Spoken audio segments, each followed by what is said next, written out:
أعوذ بالله من الشيطان الرجيم بسم الله الرحمن الرحيم ولا تقربوا الزنا إنه كان فاحشة وساء سبيلا আল্লাহ রাব্বুল আলামিনের সমস্ত প্রশংসা যে আল্লাহ সৎ কাজের আদেশ দান করেছেন, সেই মহান আল্লাহর যাবতীয় প্রশংসা যিনি অশ্লীলতাকে হারাম করেছেন। দরুদ ও সালাম নাযিল হোক আমাদের নবী মুহাম্মদ রাসূলুল্লাহ সাল্লাল্লাহু আলাইহি ওয়াসাল্লামের প্রতি, যিনি কল্যাণের পথ, ভালো পথ, সৎ পথ মানব জাতির জন্য সুস্পষ্ট করে দিয়েছেন এবং অন্যায় অশ্লীলতার পথগুলিকে সুস্পষ্ট করে সেসব পথ থেকে সাবধান করেছেন। আল্লাহুম্মা সাল্লি আলাইহি আল্লাহুম্মা বারিক আলাইহি। আজকের বিষয়বস্তু একটি অশ্লীলতা সম্পর্কে, যে অশ্লীলতা মানব জাতির ওপর আল্লাহ রাব্বুল আলামিনের অসন্তোষের কারণ, দুনিয়ায় আযাব বালা মুসিবতের কারণ হয়ে থাকে এবং পরকালে আযাব, শাস্তি এবং জাহান্নামের আযাবের কারণ হয়ে থাকে, আর তা হচ্ছে জেনা বা ব্যভিচার। জেনা আরবি শব্দ। জেনা শব্দটি আরবি হলেও এমনিতে আমাদের পরিবেশের মানুষেরা বুঝে জেনা কাকে বলে। বলতে পারেন, কে বলতে পারবেন বলেন দেখি, জেনা কাকে বলে? মহিলাদের সাথে কি করা? স্ত্রীর সাথে কেউ কাজ করলো, সেটা কি জেনা হয়ে গেল? সেও তো মহিলা। হ্যাঁ, অবৈধভাবে। জেনার সংজ্ঞা ভালো করে শোনেন। সংজ্ঞা করতে হয় এমন ভাবে যাতে করে ফাঁক না থাকে কোন রকম, এইরকম। হ্যাঁ, জেনার সংজ্ঞা হচ্ছে যে কোন পুরুষের নিজের স্ত্রী ছাড়া অন্য কোন মহিলার সাথে যৌন সম্পর্ক স্থাপন করা, অথবা কোন নারীর, কোন মহিলার নিজের স্বামী ছাড়া অন্যের সাথে যৌন সম্পর্ক স্থাপন করা, এর নাম হচ্ছে জেনা। তাহলে জেনা পুরুষের পক্ষ থেকে হয়ে থাকে আর নারীর পক্ষ থেকে হয়ে থাকে। যদি পুরুষ নিজের স্ত্রীর সাথে যৌন সম্পর্ক করে, আল্লাহ জায়েজ করেছেন, এটি হচ্ছে সঠিক ক্ষেত্র। যদি নারী তার স্বামীর সাথে যৌন সম্পর্ক স্থাপন করে, আল্লাহ রাব্বুল আলামিন জায়েজ শুধু করেননি, বরং জায়েজের সাথে সাথে তার উপর সওয়াব রয়েছে। তার মাধ্যমে যদি গুনাহ থেকে বেঁচে থাকা সৎ উদ্দেশ্য থাকে এবং নিজের ইজ্জত, সম্মান, আবরুর হেফাজত উদ্দেশ্য থাকে, আর ছেলেদের লালন পালন, পৃথিবীতে আর ছেলে মেয়ে জন্মাবে এবং তারা আল্লাহর বান্দা হবে, আল্লাহর ইবাদত করবে, এই সৎ উদ্দেশ্য থাকলে সওয়াব রয়েছে। তো এই হচ্ছে জেনার তারিফ বা জেনার সংজ্ঞা। আল্লাহ রাব্বুল আলামিন মানব জাতিকে শুধু নয়, বরং আল্লাহ রাব্বুল আলামিনের সত্তা ছাড়া প্রত্যেক সৃষ্টিকে জোড়া জোড়া সৃষ্টি করেছেন, যুগল করে সৃষ্টি করেছেন। আল্লাহ রাব্বুল আলামিনের জাত হচ্ছে এক ও একক।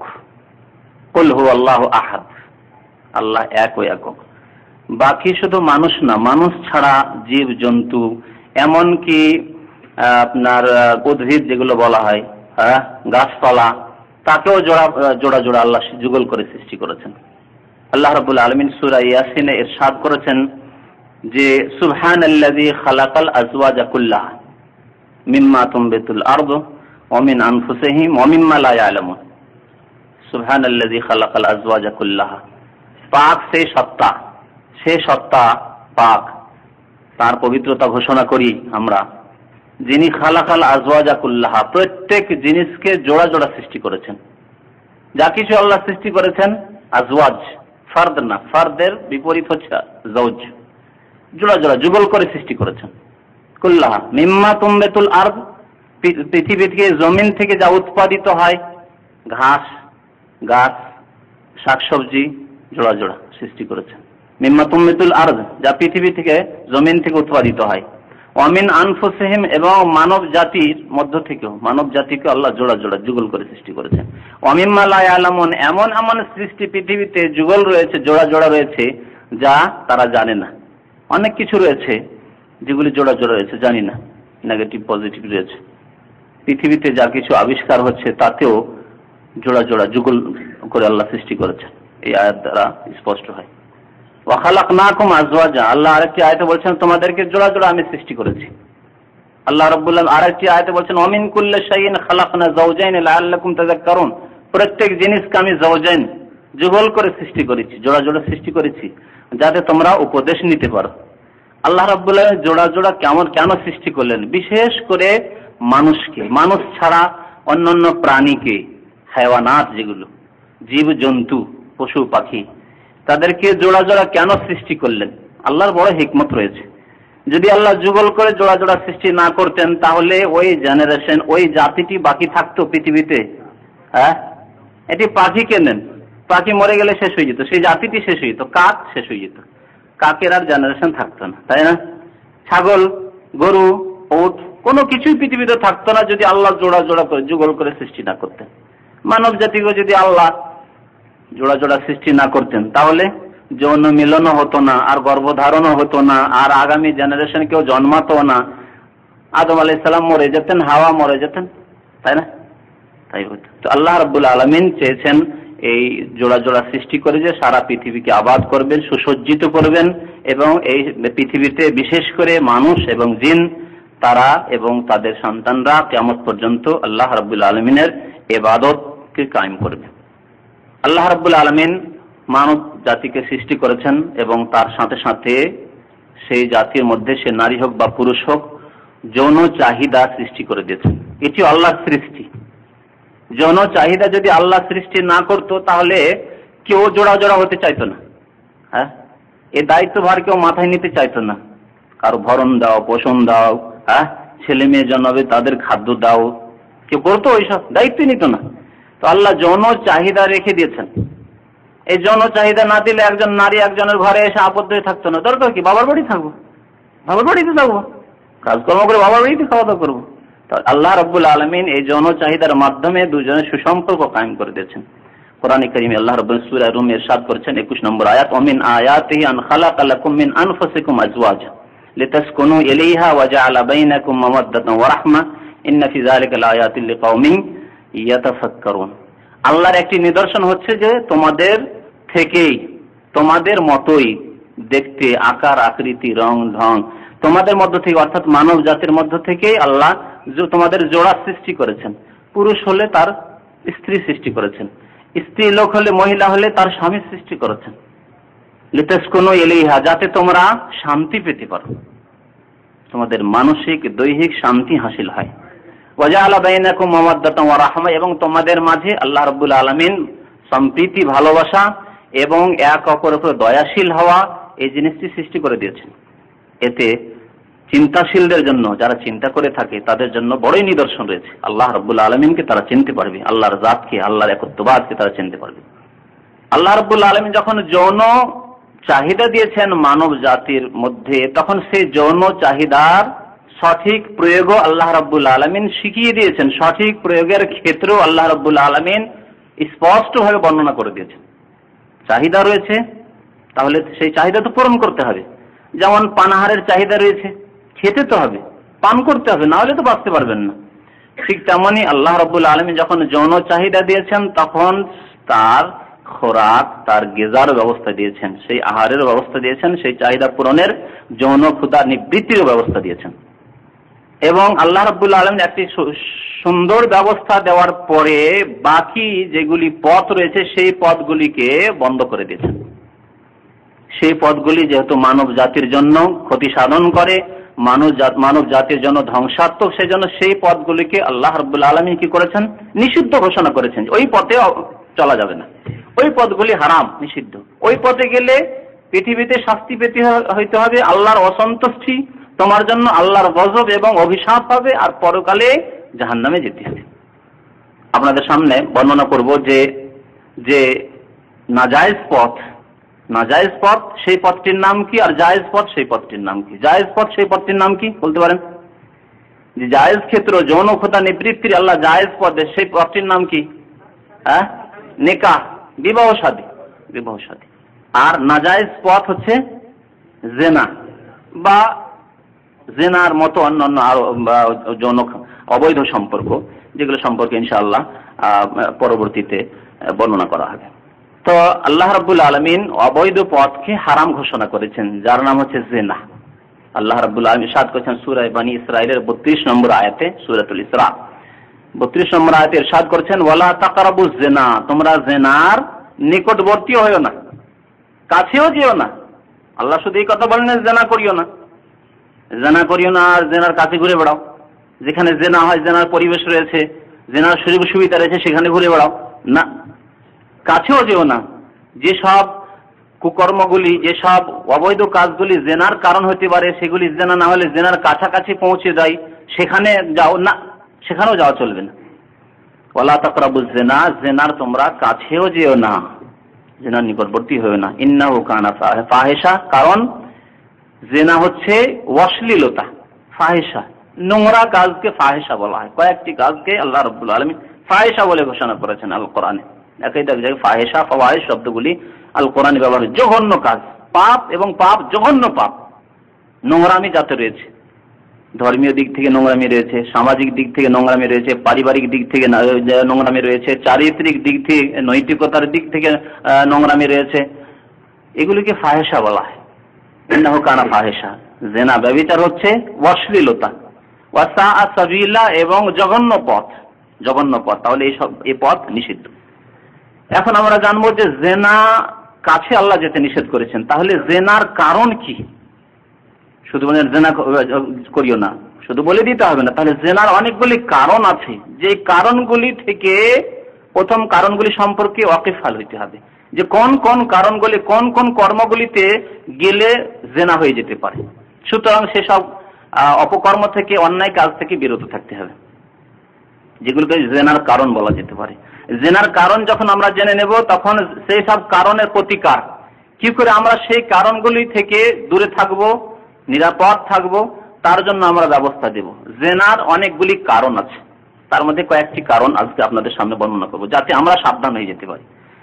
অনেকে অচেতন অবস্থায় জেনার কাছে চলে যায়, অচেতন অবস্থায় সেই পথে চলতে চলতে চলতে চলতে একেবারে জেনার ফিল্ডে পৌঁছে গেছে। কিন্তু সেই ব্যক্তি যদি জানতো যে এসবগুলি কাজ হচ্ছে জেনার কারণ, তাহলে সে জেনা পর্যন্ত হয়তো পৌঁছিত না। একদিনে জেনা পর্যন্ত মানুষ পৌঁছে না। তাহলে জেনার যে সব কারণ রয়েছে, সেসব কারণগুলোকে জেনে সেগুলো থেকে আমাদেরকে সাবধান হইতে হবে। তার জন্য আমাদের জেনে রাখতে হবে যে জেনার কারণগুলি, যেগুলি আল্লাহ রাব্বুল আলামিন হারাম করেছেন জেনার পূর্বে সেগুলি হারাম। তার মধ্যে একটি হচ্ছে মহিলাদের বাড়ির বাইরে বেহায়া বেপর্দা হয়ে বের হওয়া, তাবাররুজ, যা কোরআনের ভাষায় বলা হয়েছে। মহিলাদের জন্য আল্লাহ রাব্বুল আলামিন তাহলে কি ফরজ করেছেন? পর্দা ফরজ করেছেন।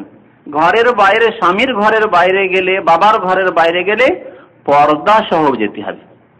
স্বামীর ঘরে রয়েছ, অসুবিধা নেই, যে লেবাসেই থাকো না কেন, কোনো আপত্তি নেই স্বামীর সামনে।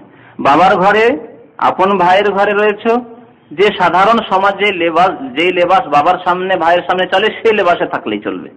স্বামী আর বাবা আর ভাই একরকম না, কিন্তু স্বামীর সামনে সাধারণ সেন্সে বুঝতে পারছেন যে স্বামীর সামনে লেবাস থাক আর না থাক অসুবিধা নেই। তো অসুবিধা আছে? আমাদের দেশের ওই মোল্লামি কথা বলে বাদ দিতে হবে যে স্বামী স্ত্রীর সাথে সহবাস করলে একেবারে কাপড়কে মজবুত করে বেঁধে নিতে হবে, হ্যাঁ, আর তারপরে এই সেই করা যাবে না, সেই করা যাবে না, এইসব অজ্ঞতা আর এইসব কথাবার্তা ইসলাম বহির্ভূত কথা। ইসলাম এইসব কথাবার্তা নেই। স্বামীর ক্ষেত্রে কোনো পর্দা নেই, কিন্তু বাবার ক্ষেত্রেও আংশিক পর্দা আছে না নেই? হ্যাঁ, সাবালিকা মেয়ে বাবার সামনে গোটা শরীর খুলবে, তা তো ইসলামে জায়েজ নেই। তাহলে সামাজিক অবস্থায় সাধারণ, আর এটা সবার মোটামুটি জানা, যে যতটুকু ঢেকে রাখা যায় আর যতটুকু খোলা যায় মাহরামদের সামনে, বাবার সামনে, ভাইয়ের সামনে বা নিজের ছেলের সামনে, ততটাই খোলা যাবে। বুঝতে পারছেন?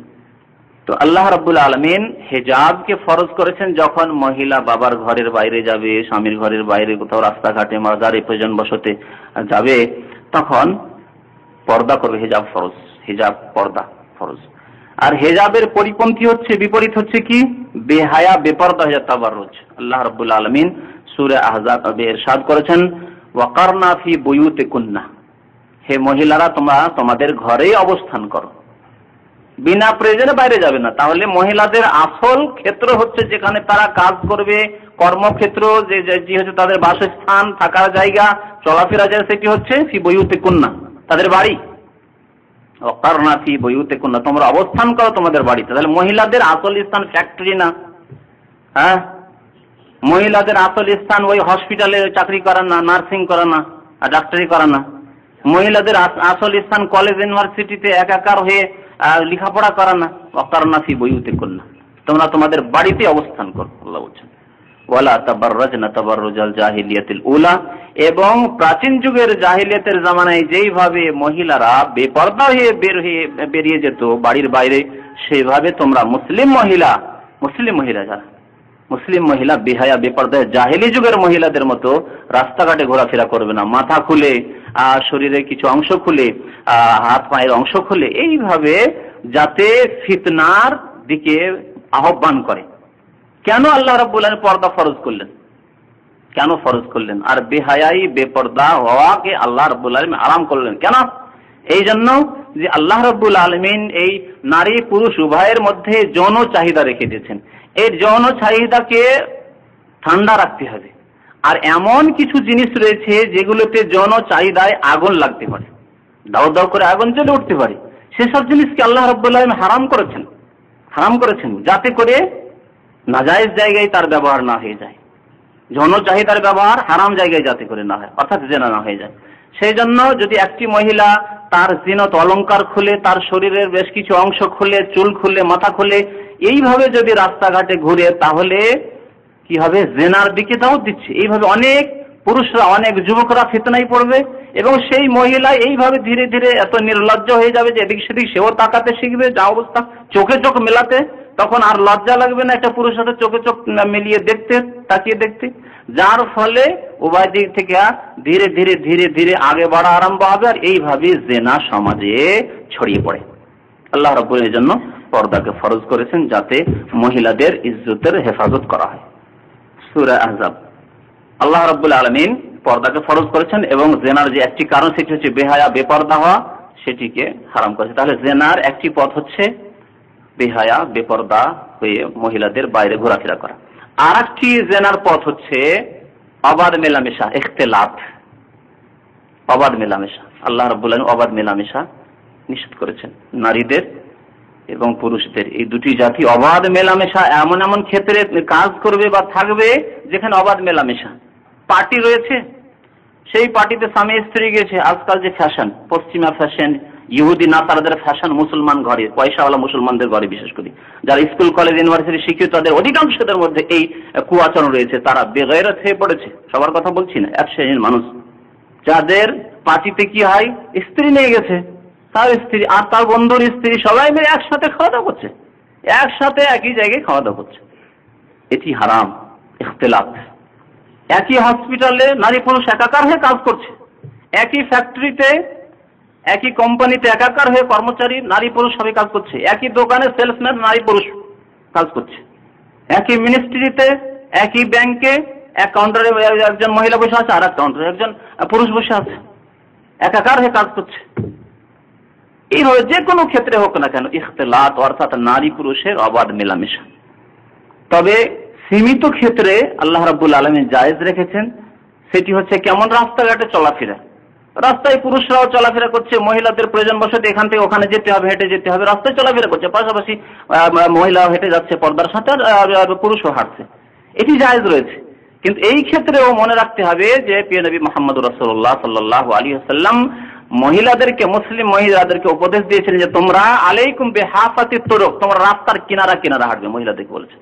সুতরাং মহিলারা রাস্তার কিনারা দিয়ে, সাহাবায়ে কেরামদের বিবিরা এই হাদিস শোনার পরে এমন ভাবে রাস্তার কিনারা ধরে হাঁটতেন যে তাদের কাপড়গুলি রাস্তার কিনারে যে কাঁটা থাকে বা বেড়া থাকে, সেই কাঁটাতে লেগে যাওয়ার আশঙ্কা হতো।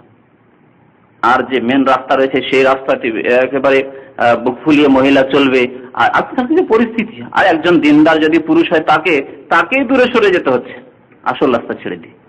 তাহলে সীমিত আকারে মার্কেটে প্রয়োজন আছে, স্বামী নেই হয়তো, প্রয়োজন আছে, তাকে আপনার দোকানে গিয়ে কোনো কিছু কিনে নিয়ে আসতে হবে, অথবা প্রয়োজন বশতে যে কোনো কাজে মার্কেটে মহিলারা যেতে পারে প্রয়োজন বশতে। যদি স্বামী থাকে বা মাহরাম থাকে তার সাথে যাবে, না থাকলে প্রয়োজন বশতে নিজের মার্কেটে গিয়ে তার নিজের প্রয়োজনের কাজ করে আসতে পারে। সেখানে তো পুরুষ রাস্তাঘাটে চলাফেরা করছে, এতটুকু জায়েজ আছে। কিন্তু একই জায়গায় কাজ করবে, একই ক্ষেত্রে কাজ কর্ম সবকিছু চলতে আছে, চাকরি বাকরি চলতে আছে, ফৌজ মিলিটারিতে নারী পুরুষ সবাই চাকরি করছে, এসব হারাম ইসলাম, হারাম ইসলাম। এটি একটি জেনার কারণ।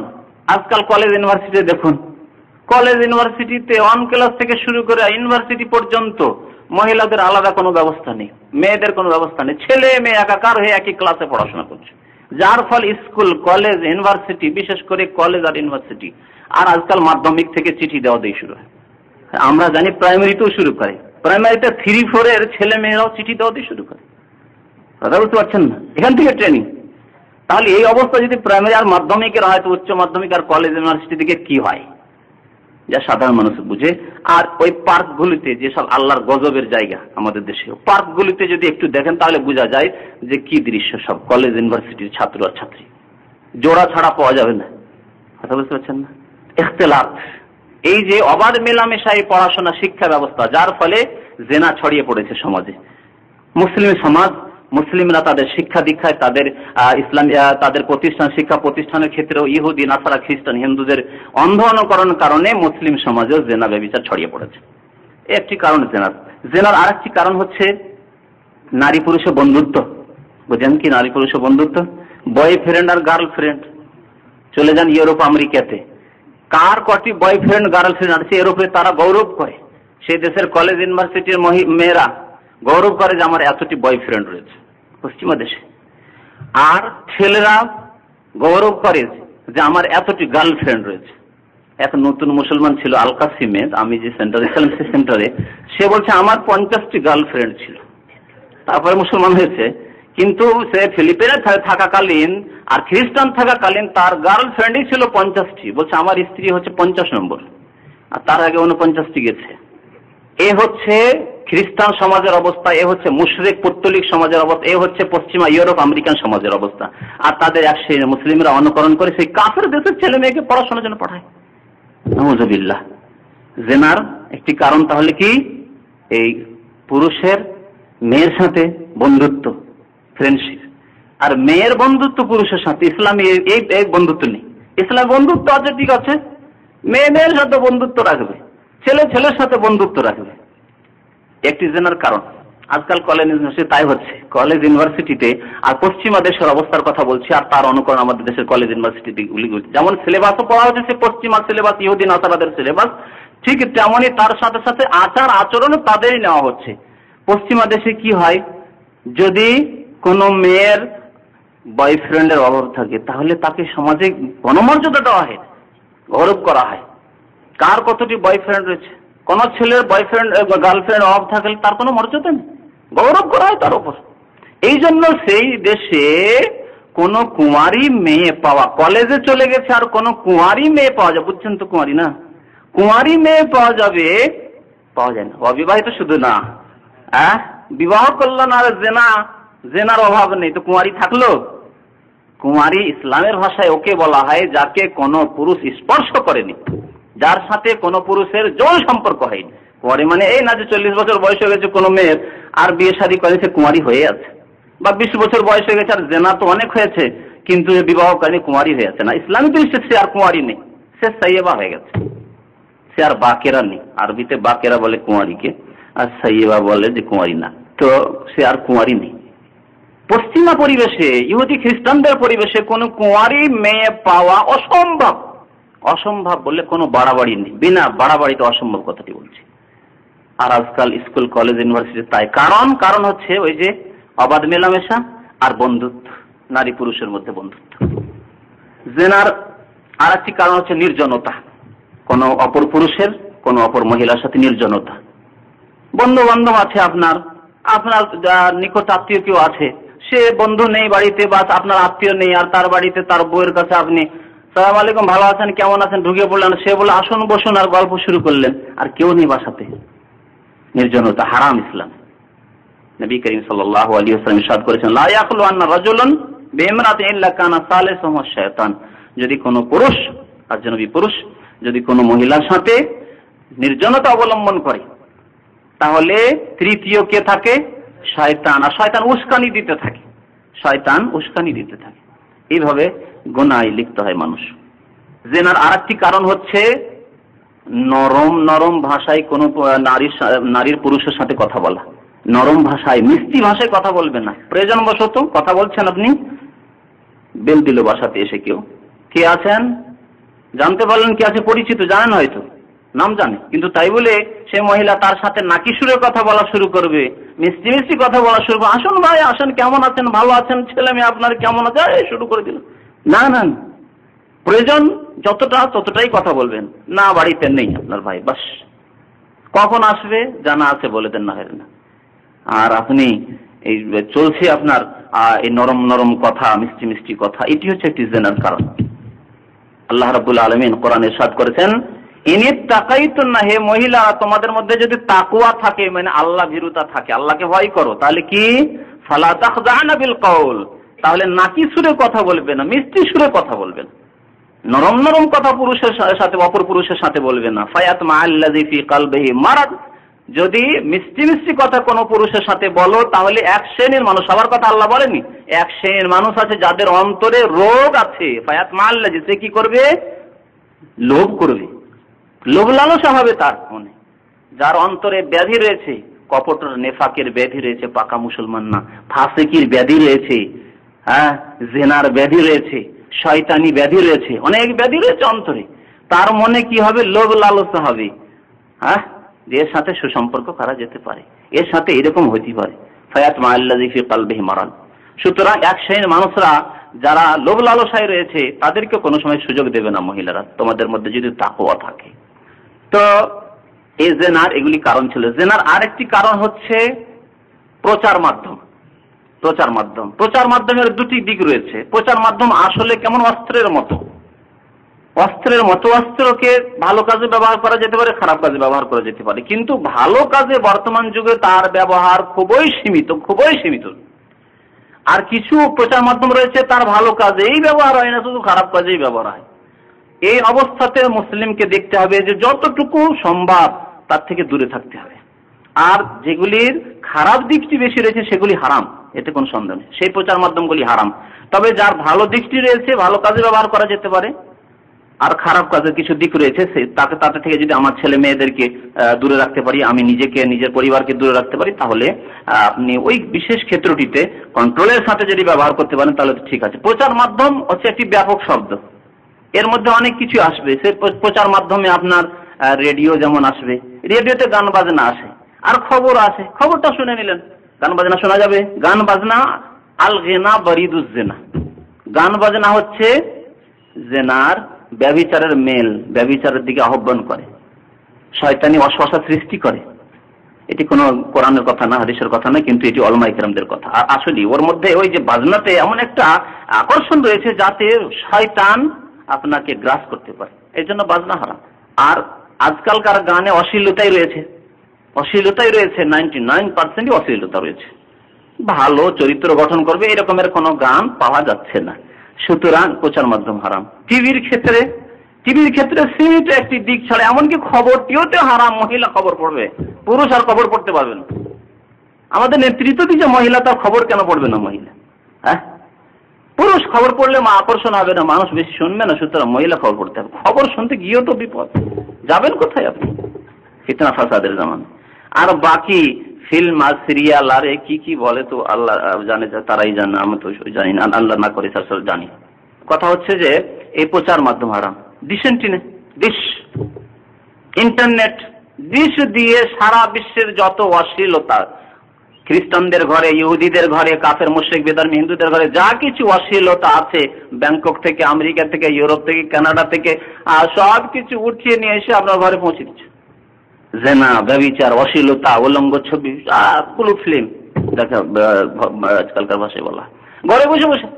যারা এসব করবে তারা জেনা থেকে বাঁচতে কোশ্চিন কালেও পারবে না, কারণ মানুষের যৌন ক্ষুধা নর্মাল অবস্থায় ঠান্ডা পড়ে রয়েছে, ওকে নর্মাল অবস্থাতে রাখতে হবে। যখন এর ব্যতিক্রম ঘটবে, যখন এমন কোন ছবি দেখবেন, উলঙ্গ ছবি বা অর্ধ উলঙ্গ ছবি দেখবেন, তখন কি হবে? সেই যৌন ক্ষুধায় আগুন লেগে যায়। আর আগুন লেগে যাবে, তখন আগুনকে তো পানি দিয়ে ঠান্ডা করতে হবে, পানি নেই, অর্থাৎ স্ত্রী নেই কাছে।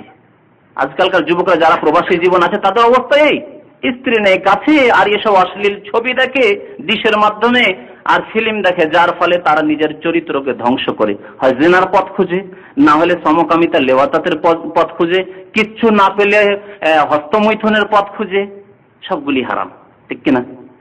তো এই প্রচার মাধ্যম, এমনকি প্রচার মাধ্যমের মধ্যে আপনার ম্যাগাজিন আর পত্রিকা, এও তো প্রচার মাধ্যম, ম্যাগাজিন পত্রিকা, তাতেও ফিতনা আর ফাসাদ, উলঙ্গ ছবি, অ্যাডভার্টাইজমেন্ট, রাস্তায় অ্যাডভার্টাইজ, একটি সাবানের অ্যাডভার্টাইজমেন্ট, সাবানের উপরে একটি মহিলার ছবি, হ্যাঁ, উলঙ্গ বা অর্ধ উলঙ্গ ছবি। তো এইভাবে যে সব পত্র পত্রিকায় উলঙ্গ ছবি থাকে আর আপনার যৌন সম্পর্কে যৌন ক্ষুধা উত্তেজিত হতে পারে, এইরকম প্রচার মাধ্যম বা পত্র পত্রিকাও হারাম ইসলামের দৃষ্টিতে। এগুলি হচ্ছে জেনার কারণ। এইভাবে মানুষ জেনায় লিপ্ত হয়। তো জেনার কারণ সম্পর্কে বলতে গিয়ে অনেক কথাই বললাম। এখন এর প্রতিকার কি? জেনা এবং জেনার কারণের প্রতিকার কি? কিভাবে আমি জেনা ব্যভিচার থেকে বেঁচে থাকবো, একটি বিষয়। এর প্রতিকার আল্লাহ রাব্বুল আলামিন কোরআনে এবং প্রিয় নবী মুহাম্মদ রাসূলুল্লাহ সাল্লাল্লাহু আলাইহি ওয়াসাল্লাম সুন্দর করে হাদিসে পেশ করেছেন। আল্লাহ রাব্বুল আলামিন সূরা মুমিনুনের 7 নম্বর আয়াতে ইরশাদ করেছেন, ওয়াল্লাযীনা হুম লিফুরুজিহিম হাফিজুন, মুমিন তারা যারা নিজের লজ্জাস্থানের সুরক্ষা করে, লজ্জাস্থানের ইজ্জতের হেফাজত করে, ইল্লা আলা আজওয়াজিহিম, এটা হচ্ছে মুমিনের গুণ। আর এরাই জান্নাতি, তাদেরকে জান্নাতি বলা হয়েছে, তাদেরকে নাজাত প্রাপ্ত বলা হয়েছে, এরাই নাজাত পাবে। আর লজ্জার স্থানে যারা সুরক্ষা করতে পারলো না, হেফাজত করতে পারলো না, যাদের দ্বারা জেনা হয়ে গেল আর তওবা ছাড়া মরে গেল, তাহলে নাজাত পাবে না, তারা মুমিন হতে পারলো না, সত্যিকার মুমিন, ফাসিক হয়ে জীবনযাপন করলো এবং জাহান্নামে যেতে হবে বিনা তওবা মরে গেলে। তো আল্লাহ বলছেন ওয়াল্লাযীনা লিফুরুজিহিম হাফিজুন, যারা লজ্জার স্থান হেফাজত করে তারাই মুমিন এবং তারাই জান্নাতি। ইল্লা আলা আজওয়াজিহিম, তবে আগে বলেছি যে আল্লাহ রাব্বুল যৌন ক্ষুধা দিয়েছেন, তার তো ক্ষেত্র, সুন্দর ক্ষেত্র আল্লাহ দিয়েছেন, ইল্লা আলা আজওয়াজ, তবে স্ত্রীদের সাথে যৌন সম্পর্ক স্থাপন করবে যার মাধ্যমে নিজের ক্ষুধা দূর করবে। ইল্লা আলা আজওয়াজিহিম আও মা মালাকাত আইমানুহুম, অথবা আরেকটি ক্ষেত্র রয়েছে যে ক্ষেত্র বর্তমান যুগে নেই, এক যুগে ছিল, সাহাবায়ে কেরামদের যুগে, আল্লাহ রাসূলের জামানা, তার পরে দীর্ঘদিন ধরে ছিল। ইসলামের ইতিহাসে যতদিন পর্যন্ত জিহাদ ফি সাবিলিল্লাহ ছিল ততদিন পর্যন্ত সেই পথটি ছিল স্ত্রী ছাড়া অন্য আরেকটি পথ। যখনই জিহাদ মুসলিম উম্মতরা বন্ধ করে দিয়েছে, গিয়ে খানকাতে ঢুকে জিকির আজকার শুরু করেছে, সুফি তরিকায়, কেউ চিশতি তরিকা, কেউ সাহারুদ্দিন নকশবন্দি তরিকায়, এই তরিকায়, কেউ ফুরফুরার তরিকা, তো কেউ আটরসির তরিকায়, মাঝবান্ডির তরিকায়, এসব তরিকা যখন থেকে শুরু তখন থেকে জিহাদ ধ্বংস হয়ে গেছে। আর জিহাদ বলে কোনো জিনিস নেই কাফেরদের বিরুদ্ধে। সেটি হচ্ছে বান্দি, আওমা মালাকাত আইমানুকুম, তোমাদের যদি বান্দি হয়, বান্দি মানে কৃত দাসী, দাসী মানে এই না যে খাদ্দামা নিয়ে আসলেন, পয়সা আছে, কাজের মেয়ে আপনি কোনো জায়গা থেকে নিয়ে আসেন, এখানে হোক আর দেশে হোক কোথাও, আর আপনার জন্য যায় না, সে স্বাধীন মহিলা দাসী। ওকে বলা হয় যে জিহাদ ফি সাবিলিল্লাহ গিয়ে কাফেরদেরকে পরাজিত করলেন, যখন কাফেররা পরাজিত হয়ে আর রণক্ষেত্রে ছেড়ে পালিয়ে গেল, তখন তাদের ধন যা সম্পদ পাওয়া গেল তার নাম হচ্ছে গনিমত, এবং তাদের মহিলারাকে ছেড়ে ছুড়ে তা পালিয়ে গেল। এই মহিলাদেরকে আপনি বন্দী করলেন, এই মহিলাদেরকে জেলে ওইভাবে না রেখে আল্লাহ রাব্বুল আলামিন একটি সুন্দর ব্যবস্থা দিয়েছেন, তা হচ্ছে যে তারা যখন তাদের 1 মাসের মাসিক থেকে পাক পবিত্র হয়ে যাবে, তখন তারা মুসলিম একজনের জন্য হালাল হবে, যার জন্য ভাগ করে আমির যিনি হবেন অথবা খলিফা হবেন, ইসলামী দেশের রাষ্ট্রনেতা হবেন, তিনি দেবেন। এই না যে তার সেখানে গিয়ে তখন একেবারে লাইন লাগিয়ে দেবেন, হ্যাঁ, যারা লড়াই করলো তারা গিয়ে লাইন লাগিয়ে দিল, তাও না, মানে সুন্দর রূপে সুষ্ঠুভাবে এই নিয়ম দেওয়া হয়েছে যে একজন আমিরের নেতৃত্বে জিহাদ করলেন কাফেরদের বিরুদ্ধে, যে কোনো যুগের কাফের যারা লড়াই করার জন্য এসেছে, তাদের সাথে নারী আর্মিও এসছে লড়াই করতে, তাদের বিরুদ্ধে লড়াই করবেন না, হ্যাঁ, লড়াই করতে গিয়ে সেই আর্মিগুলোকে, মহিলা আর্মিগুলোকে বন্দী করলেন, বন্দী করার পর এগুলি হচ্ছে এরা বান্দি, মালাকাত আইমানুহুম, মুসলমানদের এরা বান্দি। এখন যিনি আমির হবেন বা আমাদের মুসলিম খলিফা হবেন, ইসলামী রাষ্ট্রের নেতা হবেন, মনে রাখবেন, হ্যাঁ, মুসলিমদের নেতা না, ইসলামিক রাষ্ট্রের নেতা হবেন, বা খলিফাতুল মুসলিমিন হবেন, অথবা আমির হবেন, যদি ইসলামী রাষ্ট্রের নেতা না থাকে আমির হইতে, আমিরুল জিহাদ। তিনি যাকে ভাগ করে দেওয়া ভালো মনে করবেন আর যার ভাগে দিয়ে দেবেন তার জন্য শুধু হালাল, তাছাড়া কার জন্য হালাল, স্ত্রীর মতো সেটা। একে বলা হয়েছে মা মালাকাত আইমানুকুম কোরআনের ভাষায়, যেটি আজকে নেই। আল্লাহর কাছে দোয়া করেন যে আল্লাহ রাব্বুল আলামিন জালেমরা যে উঠে পড়ে লেগেছে মুসলমানদের বিরুদ্ধে, আল্লাহ মুসলমানদেরকে দাঁড়াবার তৌফিক দিক। আর মুসলমান যখন দাঁড়াবে তখন তাদেরকে বন্দী করে নিয়ে আসবে, তখন সেগুলি সব ইহুদি খ্রিস্টান সব দাসী হবে ইনশাআল্লাহ তাআলা। আর মুসলমানদের এই সময় যখন আসবে তখন ওই ওয়া মালাকাত আইমানুকুমের বাস্তব চিত্র দেখতে পাবেন ইনশাআল্লাহ। ফাইন্নাহুম গায়রু মালুমিন, এই ক্ষেত্রে আল্লাহ ধরবেন না। স্ত্রীর সাথে যতবার ইচ্ছা আপনার ধরবেন না, ফামান ইবতাগা ওয়ারাআ যালিকা ফাউলাইকা হুমুল আদুন। এছাড়া অন্য কোন পথ কেউ যদি অবলম্বন করে, আল্লাহ বলছেন এরাই হলো সীমালঙ্ঘনকারী। অন্য পথ অবলম্বন করলে সীমালঙ্ঘনকারী হয়ে গেলেন। অন্য পথ জেনার পথ, হস্তমৈথুনের পথ। তাহলে হস্তমৈথুন করা যাবে? এই আয়াত দ্বারা স্পষ্ট হস্তমৈথুন হারাম। লেওয়াতাত, সমকামিতা, পুরুষে পুরুষে অথবা নারীতে নারীতে, হারাম, সব হারাম। স্বামী স্ত্রীর সম্পর্ক ছাড়া যাকে আপনি কবুল করেছেন তার ছাড়া অন্য কোন পথ হচ্ছে কি সীমালঙ্ঘনের পথ, ফাউলাইকা হুমুল আদুন, হারাম পথ। আচ্ছা, কেউ বিয়ে করতে পারলো না, অথবা বিয়ে করেছে স্ত্রীর সাথে রাখতে পারলো, যেমন প্রবাসী জীবনে আমাদের অনেকেই, অধিকাংশ প্রবাসী ভাইদের এই অবস্থা। হয়তো স্ত্রী আছে, দেশে আছে, জনখুদা আল্লাহ দিয়েছেন, কিভাবে এর নিবৃত্তি করবেন, চিকিৎসা কি, কিভাবে জেনা থেকে আপনি বেঁচে থাকবেন? এই ক্ষেত্রে প্রিয় নবী মুহাম্মদ রাসূলুল্লাহ সাল্লাল্লাহু আলাইহি ওয়াসাল্লাম ইরশাদ করেছেন, ইয়া মাশারাশ শাবাব মান ইসতাতা মিনকুমুল বাতা ফালিয়াতাযাওয়াজ। বুখারী মুসলিমের হাদিস। হে যুবকের দলেরা, যুবকদেরকে বলা হয়েছে, বলা হয়নি ইয়া মাশার রিজাল, হে পুরুষরা 40 বছর বয়সের। রাজল তো বলা হয় পুরুষকে, ও 40-50 বছর বয়সের হতে পারে, 40 বছর গিয়ে বিয়ে করো না। শাবাব বলা হয় 15 বছর থেকে নিয়ে ওই 25 বছরের মধ্যে, এরাকে শাবাব বলা। 25 বছর ওদের 30-এ গেলে তার নাম আলাদা, আরবিতে কাহাল বলা, ওকে শাব আর বলা হয় না। যুবক আর নেই ওর। আমার দেশের মানুষরাও 30-40 আগে বিয়ে করবে না, যুবকই মানে যৌবনকে পার করে দেওয়ার পরে বিয়ের কথা চিন্তা ভাবনা করে না। আল্লাহ রাসূল বলছেন, ইয়া মাশারাশ শাবাব, হে যুবকরা, যুবকের দলেরা, মান ইসতাতা মিনকুমুল বাত, তোমাদের মধ্যে যে বিয়ে করতে পারবে, বিয়ের শক্তি সামর্থ্য রয়েছে, ফালিয়াতাযাওয়াজ, সে যেন অবশ্যই বিয়ে করে। তাড়াতাড়ি বিয়ে করতে বলা হয়েছে। 15 বছর বয়সে অসুবিধা নেই, মাশাআল্লাহ, বাবা মায়ের সম্পদ আছে, টাকা পয়সা আছে, বিয়ে করে ফেলেন। না হলে গুনাহ হতে পারে। কলেজে ছেলে পড়তে যায়, বিয়ে দিয়ে দেন আপনার ছেলের 15 বছর বয়সে, কলেজে পড়তে যাচ্ছে, আশঙ্কা রয়েছে, অবাধ মেলামেশা সেখানে, স্ত্রী না থাকলে তো গুনাহ করতে পারে।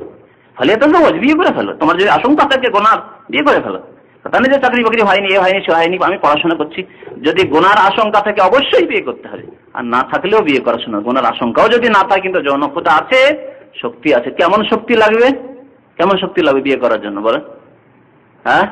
অর্থ আর পুরুষত্বই যদি না থাকে, আসল শক্তি হচ্ছে দৈহিক শক্তি। যৌন সম্পর্কেও শক্তি, প্রথম শক্তি, ওই শক্তি তো থাকতেই হবে। তারপরে অর্থ এতটুকু থাকতে হবে যাতে মোহর দিতে পারে। মোহরটা দিতে হবে তো বিয়ে করার জন্য, মোহর দেওয়া জরুরি। ওই ধার বাকি ওইসব না, মোহর দিতে হবে, কিছু না কিছু দিতে হবে, যাই দেন, আর যার উপরে রাজি হয় মেয়েওয়ালারা, তো মোহর দেওয়া। তারপরে আপনি খাওয়াতে পারবেন, এই ক্ষমতা দিন মজুর করেও হইতে পারে, যদি না যে আপনার বাড়িতে বেশ কিছু থাকতে, বছরের খাদ্য থাকতে হবে, দিন মজুর করে খাওয়াতে পারবেন, এই রকমের আত্মভরসা থাকতে হবে। তাহলে ফালিয়াতাযাওয়াজ, বিয়ে করতে হবে। আর যদি নিজের উপরে আস্থা ভরসা না থাকে, আরে কি করে খাওয়া, বিয়ে করে নিয়ে এসে, আর বিয়েকে নিয়ে এসে যদি জাতিগত পেশা থাকে ভিক্ষা করা, আমাদের দেশে এক শ্রেণীর লোকেরা রয়েছে, ওর বাবা ভিক্ষা করতো, ওর মাও ভিক্ষা করতো, সেও ভিক্ষা করতো। বউ নিয়ে বিয়ে করে নিয়ে এসে তারপরে এমন ফ্যামিলির মেয়ে নিয়ে আসলে জীবনে ভিক্ষা করে না, আর জানেও না ভিক্ষা, ও বলে চলো আমরা তো ভিক্ষাই করি জাতিগত, চলো না, বিয়ে করবে না, খাওয়াতে পারবে না, বিয়ে করবে না। বিয়ে করলে ফায়দা কি? রাসূলুল্লাহ সাল্লাল্লাহু আলাইহি ওয়াসাল্লাম বলেছেন, ফাইন্নাহু আগাযযু লিল বাসারি ওয়া আহসানু লিল ফারজ। বিয়ে করলে দৃষ্টি নত হয়ে যায়, দৃষ্টি নিচে থাকবে, এদিকে সে তাকাবার মন করবে না। এটা হচ্ছে মানুষের প্রকৃতি। তবে কিছু লোক রয়েছে যার বদ অভ্যাস রয়েছে, পায়খানা খাওয়া, যেমন আমাদের দেশে গরু থাকে কিছু, কিন্তু তাদের সংখ্যা কি, সেসব গরুর সংখ্যা কম। ওই রকম কিছু পায়খানা খাওয়া লোক রয়েছে, স্ত্রী থাকা সত্ত্বেও সে পায়খানা খেতে যাবে, মানে জেনার ক্ষেত্রে যাবে। কিন্তু সাধারণ মানুষ স্ত্রী থাকলে না, অন্যদিকে আর মন যাবে না। আল্লাহ রাসূল বলেন, ফাইন্নাহু আগাযযু লিল বাসার, দৃষ্টি নত হয়ে যাবে, ওয়া আহসানু লিল ফারজ, লজ্জা স্থানের হেফাজত, সুরক্ষা হয়ে যাবে। আল্লাহ রাব্বুল আলামিন এই জন্য নারী পুরুষকে দৃষ্টি নত রাখতে বলেছেন। কুল্লিল সূরা নূরে আল্লাহ রাব্বুল 31 নম্বর আয়াতে ইরশাদ করেছেন, কুল্লিল মুমিনিন, মুমিন পুরুষকেও বলে, ইয়াগুযযু মিন আবসারিহিম, তারা যেন দৃষ্টি নত করে। দৃষ্টি কি করে? নত করে। ওয়া ইয়াহফাযু ফুরুজাহুম, লজ্জা স্থানের হেফাজত করে। পুরুষদেরকেও যেমন বলা আছে দৃষ্টি নত করতে, মহিলাদেরকেও বলা আছে। এমন নয় যে মহিলাও বোরকা দিয়ে এদিক সেদিক তাকতে থাকবে, না, বা এমনিতেই থাকতে, বোরকা তো কটি মহিলা পরে, থাকতে থাকবে এদিক সেদিক, আর শুধু পুরুষরাই নিচের দিকে মাথা রাখবে আর দৃষ্টি নত রাখবে না।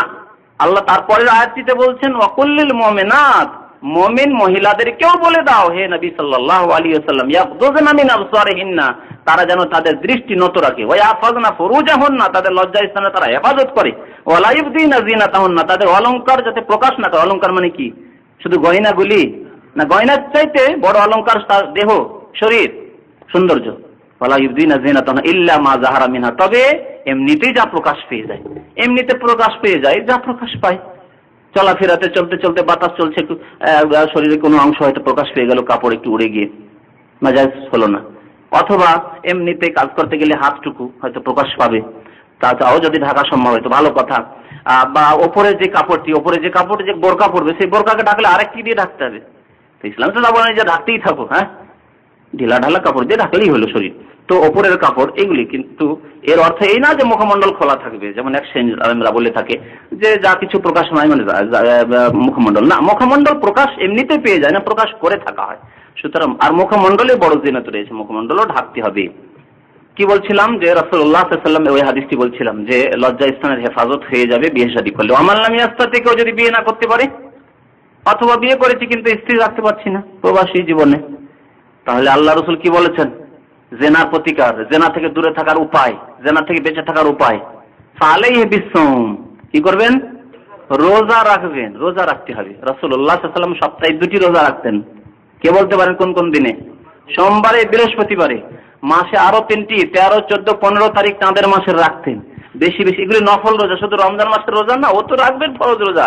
নফল রোজা বেশি বেশি করে ব্যাচেলার যারা তারা রাখেন, যারা বিয়ে করেননি, অথবা তাদেরকে যাদের কাছে স্ত্রী নেই, বিয়ে করতে পারেন অথবা স্ত্রী নেই, জনকতা রয়েছে, গুনার আশঙ্কা রয়েছে, বেশি বেশি নফল রোজা রাখেন। 2টি উদ্দেশ্য রয়েছে রোজার। একটি হচ্ছে যে রোজা হচ্ছে ইবাদত, সিয়াম হচ্ছে ইবাদত। মানুষ ইবাদতের অবস্থায় থাকলে পাপের দিকে মন যেতে পারে না। আপনি মসজিদে বসে সুবহানাল্লাহ সুবহানাল্লাহ করছেন বা নামাজ পড়ছেন, সেই সময় কি যাবে মন পাপের দিকে, গুনার দিকে? না। মসজিদ থেকে বেরিয়ে তখন শয়তান শুরু করে ওয়াসওয়াসা দিতে। ওই রকমই সারাদিন যদি রোজার অবস্থায়, ইবাদতের অবস্থায়, তো আপনি এই অনুভব করছেন, এই অনুভূতি আপনাকে বারবার বাধা দিচ্ছে যে আমি রোজায় রয়েছি, কি করে আমার দ্বারা ব্যভিচার হতে পারে? রোজায় রয়েছি, আমার দ্বারা হস্তমৈথুন হতেই পারে না। রোজায় রয়েছে, আমার দ্বারা অন্য কোনো পাপ অশ্লীলতা হইতে পারে না। রোজায় রয়েছে, আমি ফিল্ম দেখবো, হতেই পারে না। ইবাদতের অবস্থায় থাকেন আপনি বেশি বেশি। দ্বিতীয়, রোজার উদ্দেশ্য হচ্ছে রোজা সিয়াম মানে খিদায় থাকা। সিয়াম মানেই তো খিদায় থাকা, তাই না? আর খিদায় থাকলে মানুষের মধ্যে যে যৌন চাহিদা রয়েছে তা ঠান্ডা পড়ে যায়, ঠান্ডা হয়ে যায়, হালকা থাকে, যার কারণে নবী করিম সাল্লাল্লাহু আলাইহি ওয়াসাল্লাম রোজা রাখতে বলেছেন। তার সাথে সাথে বিয়ে, ইসলাম কি বলল? বিয়ে করেন, যুবক হয়েছেন বিয়ে করেন, বিয়ে না করতে পারলে রোজা রাখেন। তার সাথে সাথে এক শ্রেণীর মানুষ আছে বিয়ে করার পরে গুনাহ হয়ে যায়, তাই না? গুনাহ করে তারা। সেই জন্য ইসলাম শুধু রোজা আর বিয়ের কথাই বলে, তার সাথে সাথে ইমানি তরবিয়ত আর ইসলামী প্রশিক্ষণ দেওয়া হয়েছে। ইমানি তরবিয়ত, ইসলামিক প্রশিক্ষণ, আপনি নিজেকে সেই প্রশিক্ষণে নিয়ে যান। আপনি ছেলে মেয়েদের ওই রকম প্রশিক্ষণ দেন, তরবিয়ত দেন, ইমানি তরবিয়ত দেন, ইসলামের উপর তরবিয়ত লালন পালন করেন তাদের ইমানের উপর, ইসলামের উপর। কেমন ভাবে করবেন? যেমন ভাবে সাহাবায়ে কেরামরা করেছেন, যেমন ভাবে আম্বিয়া এবং রাসূলদের ঘটনায় আমরা জানতে পারি। প্রিয় নবী মুহাম্মদুর রাসূলুল্লাহ সাল্লাল্লাহু আলাইহি ওয়াসাল্লাম আমাদের তারবিয়ত করতে চেয়েছেন, প্রশিক্ষণ দিতে চেয়েছেন ওইভাবে, যাতে করে জেনার কাছেও যাবে না, স্ত্রী না থাকলেও জেনার কাছে যাবে না, রোজা রাখার হয়তো প্রয়োজনই হবে না। ইমানি তরবিয়ত, ইসলামিক প্রশিক্ষণ থাকলে কেমন করে? প্রিয় নবী মুহাম্মদুর রাসূলুল্লাহ সাল্লাল্লাহু আলাইহি ওয়াসাল্লাম একটি হাদিসে বলেছেন যে 7 প্রকারের মানুষকে, বুখারী হাদিস, মুসলিমের হাদিস, 7 প্রকার মানুষকে আল্লাহ রাব্বুল আলামিন কাল কিয়ামতে নিজের ছায়ায় জায়গা দেবেন। নিজের ছায়া মানে আল্লাহ ওইরকম ছায়া তৈরি করবেন, ছায়ায় স্থান দেবেন। তার মধ্যে 2 শ্রেণীর মানুষের কথা এখানে বলবো মাত্র, আমাদের বিষয়বস্তুর সাথে সম্পর্ক 2 শ্রেণীর মানুষের। 7-এর মধ্যে 2টি হচ্ছে এই শ্রেণীর মানুষ যারা জেনা থেকে বেঁচে থাকে। এক শ্রেণীর মানুষের শাবুন নাশা ফি ইবাদাতিল্লাহ, আল্লাহ রাসূল বলেছেন এমন যুবক, যেই যুবক লালিত পালিত হলো, বড় হলো, আগে বাড়লো, ফি ইবাদাতিল্লাহ, আল্লাহর ইবাদতের মাধ্যমে, সর্বদা নিজেকে আল্লাহর ইবাদতে নিয়োজিত রাখে, আল্লাহ সন্তুষ্টির কাজে নিয়োজিত রাখে।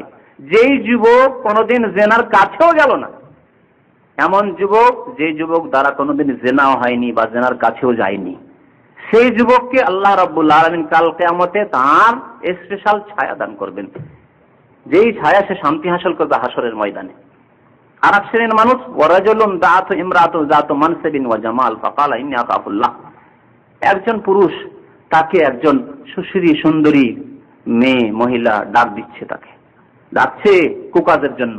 দাআতু ইমরাতু যাতু মানসিব, এবং তার কাছে ক্ষমতাও রয়েছে, কেউ তার সম্পর্কে কোনো কথা বলতে পারবে না, সাহস করবে না। বিরাট চৌধুরীর স্ত্রী, হ্যাঁ, বড় এক নেতার স্ত্রী, বুঝতে পারছেন? কে বলে তার বিরুদ্ধে, মার খেয়ে লাল হয়ে যাবে কেউ কিছু বললে। সেই স্ত্রী যদি, সেই মহিলা যদি ডাক দেয় কোনো যুবককে যে এসো আমার সাথে জেনা করো, তখন সেই যুবক কি বলছে, ফাকালা ইন্নী আখাফুল্লাহ, দেখো আমি আল্লাহকে ভয় করি, কোনো মানুষকে আমি ভয় করি না, আল্লাহকে ভয় করি, যে আল্লাহ আমাকে সৃষ্টি করেছেন। এই দুই শ্রেণীর মানুষকে আল্লাহ আরশের ছায়ায় বা নিজের ছায়ায় বা স্পেশাল ছায়ায় জায়গা দেবেন। তো এর দ্বারা আমাদের কি হবে, এই হাদিস এবং রাসূলুল্লাহ সাল্লাল্লাহু আলাইহি ওয়াসাল্লামের পবিত্র বাণী দ্বারা আমাদের তারবিয়ত এবং প্রশিক্ষণ হবে। এই রকমের প্রশিক্ষণ নিতে হবে যে আমাদের উদ্দেশ্য হবে দুনিয়া এবং আখিরাতের শান্তি। আপনি ইউসুফ আলাইহিস সালামের ঘটনার কথা স্মরণ করুন। ইউসুফ আলাইহিস সালামের ঘটনা সূরা ইউসুফ বিস্তারিত বর্ণনা করা হয়েছে। সেই ঘটনা, ইউসুফ আলাইহিস সালাম অত সুন্দর সুযোগ, যদি জাহেলি সমাজের কথা বলি, ইহুদি খ্রিস্টানদের সমাজের কথা বলি, বিধর্মী ফাসেক সমাজের কথা বলি, তো এর চাইতে সুবর্ণ সুযোগ জেনার জন্য আর হতে পারে না। মিশরের রাজা ফেরাউন, তার স্ত্রী, ফেরাউন বা আজিজ, মিশরের বাদশাকে আজিজ বলা হয়, ফেরাউনও বলা হয়। তো এই ফেরাউন বা ইউসুফ আলাইহিস সালামের জামানার সেই বাদশার স্ত্রী জুলেখা, তার বাড়ির চাকর হচ্ছেন ইউসুফ আলাইহিস সালাম। ভাগ্যচক্রে সেখানে চলে যেতে হয়েছে। ইউসুফ আলাইহিস সালামকে কুকাজের জন্য ডাক দিচ্ছে। ইউসুফ আলাইহিস সালাম এই সুযোগ পাওয়ার পরেও কিভাবে গুনাহ থেকে বিরত থাকলেন, চিন্তা করেছেন ব্যাপারটি? আল্লাহ রাব্বুল আলামিন এই ঘটনাটি এইভাবে বর্ণনা করেছেন, ওয়া রাওয়াদাতুল্লাতী হুয়া ফি বাইতিহা আন নাফসিহি ওয়া গাল্লাকাতিল আবওয়াব ওয়া ক্বালাত হাইতা লা ক্বালা মাযাল্লাহ ইন্নাহু রাব্বি আহসানা মাসওয়ায়া। আল্লাহ রাব্বুল আলামিন বলেন, ওয়া রাওয়াদাতুল্লাতী, সেই মহিলা জুলেখা হযরত ইউসুফ আলাইহিস সালামকে পরিচিত করতে লাগলো যে এসো। ওয়া গাল্লাকাতিল আবওয়াব, শুধু তাই না, দরজা বন্ধ করে দিল, ঘরের দরজা বন্ধ করে দিল, বলছে কেউ নাই এখানে। ওয়াকালাত, তারপরে বলল হাই তালাক, এসো, যা ইচ্ছা তোমার করো। তখন ইউসুফ আলাইহিস সালাম বলছেন, কাল মাযাল্লাহ, আল্লাহর আশ্রয় চাই আমি, আল্লাহর পানাহা, ইন্নাহু রাব্বি, সে আমার রব, পালন কর্তা, আহসানা মাসওয়ায়া, আমাকে এত সুন্দর করে লালিত পালিত করেছেন, যে আল্লাহ আমাকে দেখছেন, যে আল্লাহর সামনে দণ্ডায়মান হয়ে হিসাব নিকাশ হবে আমার, আমি কি করে এই কাজ করতে পারি, হতেই পারে না। যখন জুলেখা দেখলো যে আরে ইউসুফের মতো সুন্দর ছেলেকে তো আমি জালে ফাঁসাতে পারলাম না, মহিলার জালে যখন ফাঁসলো না, তখন মহিলা করলো কি, ধমক দেওয়া শুরু করলো। হ্যাঁ, মহিলাদের চরিত্র, যারা কুচরিত্রের মহিলা তাদের এই চরিত্র দেখলো যে না, ফুসলিও হলো না, প্ররোচিত করে হলো না, প্রলোভন দিয়ে হলো না, এখন ধমক। কি ধমক দিল জুলেখা? জুলেখা ধমক দিচ্ছে যে ওয়ালাকাদ রাওয়াদতুহু আন নাফসিহি ফাস্তাআসাম, আমি অনেক চেষ্টা করলাম তার সাথে, কিন্তু ফাস্তাআসাম, সে গুনাহ করলো না, গুনাহ থেকে এই কাজ করলো না। ফাস্তাআসাম, খুব পরেশগারি দেখাতে লাগলো, বেঁচে থাকলো এই কাজ থেকে, আমার সাথে এই কাজ করলো না। ওয়ালা ইল্লাম ইয়াফআল মা আমরুহু লা ইসজানান্না ওয়া লা ইয়াকুনা মিনাস সাগিরিন, যদি এই কাজ না করে আমার সাথে, তাহলে তাকে আমি জেলে ঢুকিয়ে ছাড়বো। আমার স্বামী রাজা, এক্ষুনি বলবে যে শয়তানি করছিল আমার সাথে, খারাপ কাজ করছে, খারাপ কথা বলছিল। মেয়েদের চক্কর মক্কর বড়ই মুশকিল, বুঝতে পারছেন না? বড়ই ফিতনার জন্য নারী জাতিকে বলা হয়েছে। রাসূলুল্লাহ সাল্লাল্লাহু আলাইহি ওয়াসাল্লাম বলেছেন, ফাত্তাকুদ দুনিয়া, পৃথিবীর লোভ লালসা থেকে সাবধান, ওয়াত্তাকুন নিসা, বিশেষ করে মহিলাদের ফিতনা থেকে সাবধান। নির্দোষী মানুষকে ফাঁসিয়ে দিতে পারে, ইচ্ছা করলে ফাঁসিয়ে দিল। ওয়াত্তাকুন নিসা ফাইন্না আউয়ালা ফিতনাতি বনি ইসরাঈল কানাত ফিন নিসা, কারণ বনি ইসরাঈলদের মধ্যে প্রথম যে ফিতনা হয়েছিল সে নারী সংক্রান্ত ফিতনা, বড়ই ফিতনা। তো সেই মহিলা বলল যে ঠিক আছে, আমি এক্ষুনি স্বামীকে বলবো, বলে জেলে ঢুকিয়ে দেবো। জেলের কথা শুনেও হযরত ইউসুফ আলাইহিস সালাম বললেন, কি বললেন? আল্লাহর কাছে হাত উঠিয়ে দিয়েছেন, দোয়া করছেন, রব্বি সিজনু আহাব্বু ইলাইয়া মিম্মা ইয়াদউনানি ইলাইহি, হে আল্লাহ, হে আমার পালন কর্তা, আসিজনু আহাব্বু ইলাইয়া, জেল আমার নিকট প্রিয়, মিম্মা ইয়াদউনানি ইলাইহি, জেনার চাইতে, জেনা যে জেনার দিকে আমাকে আহ্বান করছে। ইউসুফ আলাইহিস সালাম ধমক খাচ্ছে, জেলে যাওয়ার জন্য প্রস্তুত, গুনাহ করছে না কেন? কোন জিনিসটি তার মধ্যে ছিল? ইমানি তারবিয়ত, ইসলামের প্রশিক্ষণ, আল্লাহর ভয় ভীতি। জেলে ঢুকিয়ে দিল, দীর্ঘদিন জেলেও থাকতে হলো, কিন্তু তিনি গুনাহে গেলেন না। এইভাবে আল্লাহ রাব্বুল আলামিন আমাদের ইমানে ইসলামী তারবিয়ত করতে চেয়েছেন, ইসলামিক প্রশিক্ষণ দিতে চেয়েছেন। এই ইসলামিক প্রশিক্ষণ যদি আমাদের ছেলেদের, মেয়েদের, যারা যুবক হতে যাচ্ছে, ছোট থেকে যদি এরকম তারবিয়ত দিই, তাহলে ইনশাআল্লাহ তাআলা আমরা ইসলামিক পরিবেশে জীবন যাপন করতে পারবো, আমরা শান্তি পাবো, আমাদের পরিবেশ হবে ইসলামিক পরিবেশ, যেখানে না জেনা থাকবে, না ব্যভিচার থাকবে, না অশ্লীলতা। কিন্তু ঘরেই যদি ডিশ লাগানো থাকে, ঘরেই যদি বলবে, আরে যদি বাবা মা সম্পর্কে জানে, তারা তো লুকিয়ে লুকিয়ে দরজা বন্ধ করে ফিল্ম দেখে আর আমাদের দেখতে দেবে না, আচ্ছা ঠিক আছে, বাবা যখন বাইরে যাবে তখন আমরাও দেখবো। হচ্ছে না সমাজে? আজকাল মুসলিম সমাজের এই অবস্থা। বাবা মা লুকিয়ে লুকিয়ে দেখে। এক শ্রেণীর মানুষ আছে, একটু কিছু ধার্মিকতা আছে, একটু কিছু না থাকলে তো ছেলে মেয়েকে নিয়ে দেখছে, ছেলে মেয়েকে ভাই বোন সব একসাথে দেখছে। আমাদের কাছে এইরকম খবর পৌঁছেছে, কোন দেশের কথা বলবো না, যে ভাই বোন একসাথে, যুবক যুবতী ভাই বোন একসাথে এই ডিশের মাধ্যমে এই ব্লু ফিল্ম দেখতে দেখতে সাথেই ধর্ষণ শুরু করেছে নিজের বোনের। আছে এবং চিৎকার শুরু করেছে। ওলামাদের কাছে ফতোয়া আসছে, আস্তাগফিরুল্লাহ। এই অবস্থা। এতে এক শ্রেণীর মুসলমান, কাফেরদের কথা তো বাদ দেন, কাফেরদের কাছে সবকিছু যায়, তাদের কাছে ঈমান নেই তো তাদের কাছে সবকিছু যায়। কিন্তু মুসলিম পরিবেশে এই হবে। আর যদি একটু ধার্মিকতা কিছু থাকে, একটু নামাজি থাকে, আর তার সাথে টিভিও ছাড়তে পারছে না, ও ডিশও ছাড়তে পারছে না, ফিল্মও দেখা ছাড়তে পারছে না, তখন করে কি, লুকিয়ে লুকিয়ে স্বামী স্ত্রী দেখে। আর ছেলেরা বুঝতে পারে, টের পায়, বাবা মা তো ফিল্ম দেখছে, আমাদের ঘুমাই দিবে, তারপর দেখবে, আচ্ছা ঠিক আছে, তুমিও যখন চাকরিতে বাইরে যাবে, ডিউটি দেবে, তখন আমরাও দেখবো। হয় না? আর নিজের বাড়িতে না দেখলে পাশের বাড়ি গিয়ে দেখবো। বাবারা লুকিয়ে লুকিয়ে আমাদের দেখতে দেয়, পাশের বাড়িতে গিয়ে দেখবো, কন্ট্রোলের বাইরে চলে যাবে। এই জন্য ইমান ইসলামিক তরিকত করতে হবে। এখন আল্লাহ রাব্বুল আলামিন যে জেনার যেগুলি পথ ছিল, সেই পথগুলিকে বন্ধ করে দিলেন। তারপরে জেনা হচ্ছে হারাম পথ, আল্লাহ হালাল এবং জায়েজ সুন্দর পথও বলে দিয়েছেন আমাদের, বিবাহ শাদীর পথ। বিবাহ শাদী না করতে পারলে নিজে রোজা রাখেন, এইভাবে গুনাহ থেকে বেঁচে থাকে। তারপরে ঈমানি তরবিয়ার প্রশিক্ষণ দিলেন। তারপরেও কিছু লোক রয়েছে, মানব জাতির মধ্যে কিছু লোক রয়েছে, মুসলিম হোক আর অমুসলিম হোক, তারা আল্লাহকে ভয় করে না, কিন্তু দুনিয়ার শাস্তিকে ভয় করে। আল্লাহকে ভয় করে না, আল্লাহ যে নিষেধ করলেন, আল্লাহ জাহান্নাম দেবে, এসব ভয় করে না, কিন্তু দুনিয়ার শাস্তিকে ভয় করে। এই জন্য আল্লাহ রাব্বুল আলামিন জেনার ক্ষেত্রে শাস্তি হদ নিযুক্ত করেছেন। কেউ যদি জেনায় লিপ্ত হয় এবং জেনার প্রমাণ হয়ে যায়, তাহলে তার জন্য দুনিয়াতেও রয়েছে শাস্তি, যার নাম হচ্ছে হদ, ইসলামিক হদ, জেনার শাস্তি। আর পরকালেও শাস্তি রয়েছে, দুনিয়াও শাস্তি আর পরকালেও শাস্তি। শাস্তি দিয়ে সাবধান হবে, তারা হয়তো সাবধান হবে, বা অনেক লোক যারা দেখবে, যারে অমুক লোক জেনা করেছিল, তার জন্য এই শাস্তি হয়েছে, তাহলে তো বাকি যে লম্পট ছিল, যাদের অন্তরে ব্যাধি ছিল গোনার, সেসব ব্যাধিও ধীরে ধীরে দূর হয়ে যাবে, যে না আমিও ধরা গেলে আমার ওই অবস্থায় হবে, ঠিক না? তাহলে শাস্তি জরুরি না।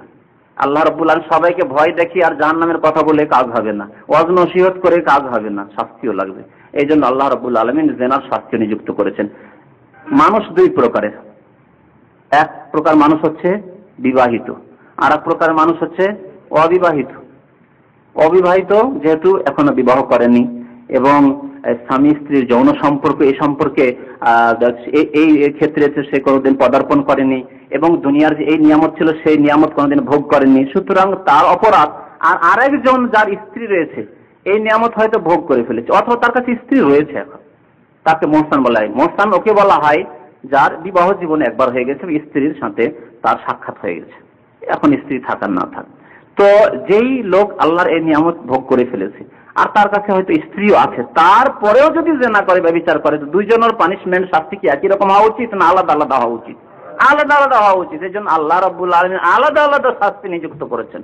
অবিবাহিত পুরুষ বা অবিবাহিত নারী যদি জেনায় লিপ্ত হয় আর তার প্রমাণ হয়ে যায়, তার স্বীকারোক্তির মাধ্যমে অথবা চারজন সাক্ষীর মাধ্যমে, যেমন আল্লাহ সূরা নূরে বর্ণনা করেছেন, তাহলে কি হবে? তার জন্য আল্লাহ রাব্বুল আলামিন বলছেন, আয-যানিয়াতু ওয়াজ-যানি ফাজলিদু কুল্লা ওয়াহিদিন মিনহুমা মিআতা জালদা ওয়া লা তা'খুযকুম বিহিমা রা'ফাতুন ফি দীনিল্লাহ ইন কুনতুম তু'মিনুনা বিল্লাহি ওয়াল ইয়াউমিল আখির ওয়া লিয়াশহাদ আযাবাহুমা তা'iফাতুন মিনাল মুমিনিন। আয-যানিয়াতু জিনাকারী নারী, নারীর কথা আগে আল্লাহ বলেছেন, পুরুষের কথা কেন আগে বললেন না? চুরির ক্ষেত্রে আল্লাহ বলেছেন ওয়াস-সারিকু ওয়াস-সারিকাতু, চোর, পুরুষ চোর, ওয়াস-সারিকাতু বা নারী চোর, চোর চোরনি। তাহলে নারী চোরের কথা পরে আল্লাহ বর্ণনা করেছেন, আর এখানে জেনার ক্ষেত্রে মহিলার কথা আগে বলেছেন। কেন? কে রহস্য বলতে পারেন? চুরি সাধারণত পুরুষ লোকই করে থাকে, আমাদের দেশে চোর ডাকাত পুরুষরাই হয়, মহিলা খুব কম। আর জেনার ক্ষেত্রে আসল সুযোগ দিয়ে থাকে নারীতে, নারী যদি সুযোগ না দেয় কোনোদিন পুরুষ জেনা করতে পারবে না। এই জন্য আল্লাহ প্রথম জানি মহিলার কথা বলেছেন। জানি মহিলা অথবা জানি পুরুষ যদি জেনা প্রমাণ হয়ে যায় বা বিচার প্রমাণ হয়ে যায়, তাহলে ফাজলিদু কুল্লা ওয়াহিদিন, তাদের প্রত্যেককে 100 দুর্রা লাগাও, 100 কষাঘাত, বেত্রাঘাত করো, তাদেরকে কোড়া লাগাও। ওয়ালা তাখুযকুম বিহিমা রাফাতুন ফি দ্বীন, আমার দেশে অনেক সময় এরকম দৌড়া টোড়া লাগায়, কি রকম করে, একসাথে 10টি ওই কি পাটকাঠি বা কিছু বেঁধে নিল বা ব্যাট বেঁধে নিল, আর 10 বার একটু করে শুধু স্পর্শ করিয়ে দিল, হ্যাঁ, ইসলাম বহির্ভূত। অথবা একটি করে মারলো কিন্তু শুধু ছোঁয়ালো, শুধু স্পর্শ করলো, টাচ করলো না। আল্লাহ বলছেন ওয়ালা তাখুযকুম বিহিমা রাফাতুন ফি দীনিল্লাহ, আল্লাহর দিন কায়েম করতে গিয়ে, অর্থাৎ জেনার হদ শাস্তি কায়েম করতে গিয়ে, এই কোড়া লাগাতে গিয়ে খবরদার কোন সময় নম্রতা অবলম্বন করবে না, নম্রতা অবলম্বন করবে না, কঠোর ভাবে আঘাত করো, ব্যত্রাঘাত করো খুব জোরে জোরে। ইন কুনতুম তুমিনুনা বিল্লাহি ওয়াল ইয়াউমিল আখির, যদি আল্লাহর প্রতি ঈমান থাকে এবং পরকালে বিশ্বাস থাকে, মুমিন হও যদি, তাহলে ভালো করে শাস্তি দেবে, হালকা শাস্তি দেবে না, যাতে বুঝতে পারে যেমন স্বাদ হারাম স্বাদ গ্রহণ করেছে, তেমনি যাতে করে এই মারের স্বাদ পায়, মারের শাস্তিও যেন পায়।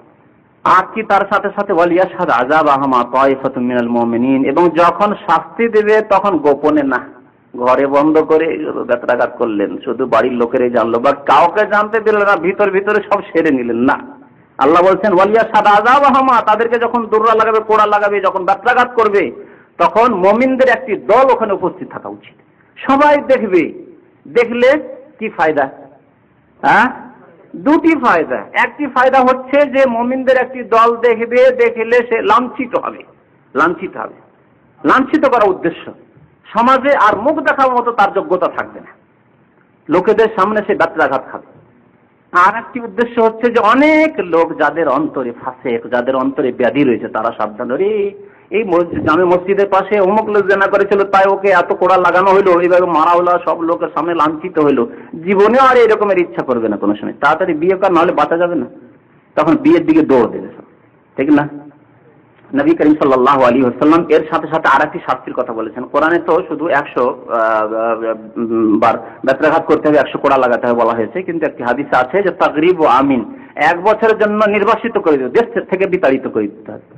কিন্তু বর্তমান যুগে দেশ থেকে বিতাড়িত করে দেওয়া মানে তো আরো জেনার সুযোগ করে দেওয়া, তাড়িয়ে দেবেন, বাংলাদেশ থেকে চলে যাবে ভারত, আর ওই ওই শয়তান নাসরিন ওর মতোকে কলকাতায় আশ্রয় দিয়ে দিবে, আর জেনার আরো বড়ই সুযোগ হবে। বাংলাদেশে একটু ঝামেলা ছিল, আর ভারতে তো কোনো আরো ঝামেলাই নেই, তাহলে দেশ থেকে তাড়িয়ে তো লাভ হবে না, আরো ক্ষতি হয়ে যাবে। এই জন্য তার বিকল্প হচ্ছে জেলখানা, জেলে 1 বছর রাখতে হবে, এটি রাসূলুল্লাহ সাল্লাল্লাহু আলাইহি ওয়াসাল্লামের হাদিসের বিধান। আর এক শ্রেণীর মানুষ বিবাহিত, বিবাহিত নারী বা বিবাহিত পুরুষ, বিবাহ হয়েছে, তারপরে যদি জেনা লিপ্ত হয়, তাহলে তার শাস্তি কি? তার শাস্তি কোরআনে সূরা আহজাব একটি আয়াত নাযিল হয়েছিল, আয়াতের তেলাওয়াতটি যেমন বলা হয়েছে তাফসীর কিতাবাদিতে, যে তেলাওয়াতটি নেই, রহিত করে দেওয়া হয়েছে, কিন্তু বিধানটি রয়েছে নবী করিম সাল্লাল্লাহু আলাইহি ওয়াসাল্লামের হাদিসে। হাদিসে রয়েছে আস-সাইয়্যিবু বিস-সাইয়্যিবি, যদি বিবাহিত পুরুষ বিবাহিত নারী জেনায় লিপ্ত হয় তারা কেউ, তাহলে জেলদু মিয়াতিন ওয়ার রাজম, 100 কোড়া লাগাবার পরে রাজম, ওই হাদিসটিতে রয়েছে 100 কোড়াও লাগাতে, বেত্রাঘাত করতে হবে, আর রাজম পাথর মেরে তাকে সংসার করে দিতে হবে, মৃত্যু পর্যন্ত পৌঁছে দিতে হবে। পাথর মেরে, তরবারি দিয়ে না, তরবারি দিয়ে মারলে তো 1 সেকেন্ডের মধ্যে চলে গেল না, একটি জায়গায় শুধু আঘাত হলো না। যেমন জেনায় তার পুরো দেহটি স্বাদ গ্রহণ করেছিল, মজা লেগেছিল শয়তানি কাজ করতে, তেমনি এই মারের মাঝে যে পাথর কোমর থেকে গেড়ে দিয়ে মাটিতে পুঁতে দিয়ে তারপরে পাথর মারতে থাকবে, গোটা শরীরে যাতে ব্যথা হয়, গোটা শরীর যাতে ব্যথায় ব্যথিত হয়, সেজন্য পাথর মেরে মেরে তাকে সংসার করতে হবে। এই হচ্ছে ইসলামের বিধান। আর এই দৃশ্য যারা দেখবে তারা, আর এই রকমের যারা শয়তান প্রকৃতির মানুষ, তারা সাবধান হবে। এই হচ্ছে উদ্দেশ্য। যারা আল্লাহকে ভয় করে না তারা এরকম শাস্তিকে ভয় করবে, তাদের জন্য শাস্তি। আচ্ছা, কারো এই রকমের জেনা হয়ে গেছে, আল্লাহ না করে কোনো মুসলিম ভাইয়ের হোক, কিন্তু জেনায় কোনোদিন লিপ্ত হয়ে গেছে জীবনে, শয়তানি ওয়াসওয়াসায়, শয়তানের প্রবঞ্চনায়, তারপরে এখন পথ কি? কোনো পথ আছে? আল্লাহর দ্বীনের দিকে ফিরার, ক্ষমার কোনো পথ আছে? পথ, সেই পথের নাম হচ্ছে তওবা। এই তওবার পথ দিয়ে আল্লাহ রাব্বুল আলামিন মানুষের সংশোধনের সুযোগ দিয়েছেন। বড় হিকমতের কথা। আল্লাহ যদি তওবার পথটি বন্ধ করে দেন, না না ভুল করেছো, পানিশমেন্ট পেতেই হবে, তাহলে ভাবতো যে আরে পানিশমেন্ট তো পেতেই হবে, তো যা করার করেই নি, ঠিক কিনা? অমনও 10 বছর নামাজ পড়িনি আর পানিশমেন্ট পেতেই হবে, আর রোজা রাখিনি অনেকদিন, জেনাও হয়েছে, তো করেই নি, আর কি করবো, অমনও যেতে হবে জাহান্নামে, অমনই যেতে হবে জাহান্নামে, তো যা, ঠিক না? কিন্তু না, আল্লাহ বলছেন না, তওবার পথ আছে, এখনো ফিরে, তওবা মানে ফিরে আসার পথ আছে। চলে গেছো অন্ধকারের দিকে, চলে গেছো জেনার দিকের পথে, চলে গেছো বেনামাজি হওয়ার পথে, চলে গেছো বেরোজাদার হওয়ার পথে, অনেক পাপ করে মদ খেয়েছো, অনেক গুমরাহ পথে চলে গেছো, ফিরে এসো। তওবা মানে ফিরে আসো, ফিরে এসো ইসলামের দিকে, আবার আল্লাহর দিকে ফিরে আসো। একটি পথ রয়েছে যাতে মানুষকে সংশোধনের আল্লাহ রাব্বুল আলামিন সুযোগ দিয়েছেন, সুবর্ণ সুযোগ। একজন পাপী যা হয়েছে হয়েছে, কিন্তু এখনো ফেরার সুযোগ আছে, ফিরে যায়, জানি না কখনো মত চলে আসে, মরে যাবো, ফিরে এক্ষুনি ফিরে যায়, তওবা করবে। আল্লাহ রাব্বুল আলামিন বলছেন যে তওবা করলে আল্লাহ রাব্বুল আলামিন যে কোনো গুনাহ মাফ করে দেবেন, কিন্তু তওবা ছাড়া মরে গেলে আল্লাহ রাব্বুল আলামিন আযাব রেখেছেন। এই সম্পর্কে সূরা ফুরকানে আল্লাহ রাব্বুল আলামিন ইরশাদ করেছেন, ওয়াল্লাযীনা লা ইয়াদউনা মা আল্লাহি ইলাহান আখার ওয়া লা ইয়াকতুলুনা আন-নাফসা আল্লাতী হারামাল্লাহু ইল্লা বিল হক ওয়া লা ইয়াজনুন ওয়া মান ইয়াফআল যালিকা ইয়ালকা আসামা يضاعف له العذاب يوم القيامة ويخلد فيه مهانا إلا من تاب وآمن وعمل عملا صالحا فأولئك يبدل الله سيئاتهم حسنات وكان الله غفورا رحيما। আল্লাহ বলছেন যে ওয়াল্লাযীনা লা ইয়াদউনা মা আল্লাহি ইলাহান আখার, সূরা ফুরকানের 69 নম্বর আয়াত। যারা তিনটি গুনার কথা এই আয়াত আল্লাহ বলেছেন, যারা আল্লাহর সাথে অন্যকে ডাকে না, বা আল্লাহকে বাদ দিয়ে আল্লাহকেও ডাকে, নামাজও পড়ে, আর পীর ফকিরকেও ডাকে, মাজারে গিয়ে সেজদাও করে, মাজারে গিয়ে খাসি মোরগ জবাই করে, সে মেলাও যায়, দেবী দেবতার পূজা করে না, শিরক করে না, তার সবচেয়ে বড় পাপ হচ্ছে শিরক। ওয়াল্লাযীনা লা ইয়াদউনা মা আল্লাহি ইলাহান আখার ওয়া লা ইয়াকতুলুনা আন-নাফস, এবং কোন মানুষকে অন্যায়ভাবে হত্যা করে না। ন্যায়সঙ্গত হত্যা হলে যা হাদিসে বলা হয়েছে তিনটি ক্ষেত্রে, তাছাড়া সব অন্যায় হত্যা। অন্যায়ভাবে কাউকে হত্যা করে না, অন্যায় কোনো মুসলিম ভাইকে হত্যা করলো বা কাফেরকে হোক, অন্যায়ভাবে একজন নিরীহকে হত্যা করলো না, করে না, একজন মুসলিম তা করে না। ইল্লা বিল হক ওয়া লা ইয়াজনুন, এবং জিনাও করে না, ব্যভিচার করে না। তাহলে তিনটি গুনার কথা আল্লাহ শুধু বলেন, অথচ অনেক বড় বড় গুনাহ রয়েছে, ঠিক না? তিনটি গুনাহ যখন এই আয়াতে বলেছেন, তার মানে বোঝা যায় যে এই গুনাহগুলি বড়, খুব বেশি বড় গুনাহ, বেশি বড় গুনাহ, জিনা, হত্যা এবং শিরক। শিরকের সাথে তুলনা করা হয়েছে জিনা এবং হত্যাকে, মহাপাপ। ওয়ামাই ইয়াফআল যালিক, কেউ যদি এরকম কাজ করেই ফেলে, জীবনে কোনো সময় হয়ে গেছে, ইয়ালকা আসামা, তাহলে জাহান্নামে যেতে হবে। আসাম জাহান্নামের একটি নাম, জাহান্নামে যেতে হবে, অনেক বড় বড় গুনাহ করে ফেলেছে সে, জাহান্নামে যেতে হবে। ইউযাফ লাহুল আযাবু ইয়াউমাল কিয়ামা, কিয়ামতের দিনে তাকে দ্বিগুণ শাস্তি দেওয়া হবে। যারা জিনা করলো, যারা হত্যা করলো কাউকে, যারা শিরক করলো, তাকে দ্বিগুণ আযাব দেওয়া হবে অন্যদের তুলনায়। ওয়া ইয়াখলুদ ফীহি মুহানা, এবং লাঞ্ছিত হয়ে জাহান্নামে, নরকে চিরকাল থাকবে। ইয়াখলুদ, চিরকাল থাকবে, তার শাস্তি হচ্ছে চিরকাল থাকা। শিরক করলে চিরকাল আসলে থাকবে, অন্যান্য গুনাহ করলে চিরকাল, মানে কোটি কোটি বছর থাকবে, চিরকাল, সেটি হচ্ছে চিরকাল। কোনদিন হয়তো ফিরে আসতে পারে ঈমান এবং কিছু সৎ আমল থাকলে, কিন্তু চিরকালই হচ্ছে আসল তার পানিশমেন্ট। যেমন আজকালকার শাস্তিতে কি করা হয়, মানে ফাঁসির আদেশ করে দেওয়া হয়, তারপরে ফাঁসিটিকে কি করে হয়, পরিবর্তন করে যাবজ্জীবন জেল। হ্যাঁ, কিন্তু আসল তার শাস্তি ছিল কি, ফাঁসি, মৃত্যুদণ্ড। তো এরকম আল্লাহ বলছেন জিনা করলে চিরকাল জাহান্নামে থাকে, এটি আসল শাস্তি তার। আসলে বাকি আল্লাহর রহমত, কিছু হালকা আল্লাহ করেন, সেটি আল্লাহর ব্যাপার। ইল্লা মান তাবা, তবে কেউ যদি তওবা, পথ, এই যে ফিরে আসার পথ, ইল্লা মান তাবা, তবে যে ব্যক্তি তওবা করলো, ফিরে আসলো আল্লাহর দিকে, ওয়া আমানা, ঈমানের নবায়ন করলো, তাহলে ঈমানও নবায়ন করতে হবে। শুধু তওবা করে আস্তাগফিরুল্লাহ আস্তাগফিরুল্লাহ, কোন জায়গায় ওয়াজ মাহফিল হচ্ছিল, আলোচনা হচ্ছিল, গিয়েছিলেন, আপনার হুজুর যে বললেন যে একটু তওবা করেন, ইস্তিগফার করেন, আস্তাগফিরুল্লাহ পড়ে নিয়েছেন, না, মাফ হয়ে যায়নি। ওয়া আমানা, ঈমানের তাজদীদ করতে হবে, মানে রিনওয়াল করতে হবে, নবায়ন, নতুন করতে হবে ঈমানকে, ঈমানকে মজবুত করতে হবে। ওয়া আমিলা আমালান সালিহান, শুধু ঈমান না যে কলমা পড়ে নিলে হয়ে গেল, ওয়া আমিলা আমালান সালিহান, সৎ আমলও করতে হবে।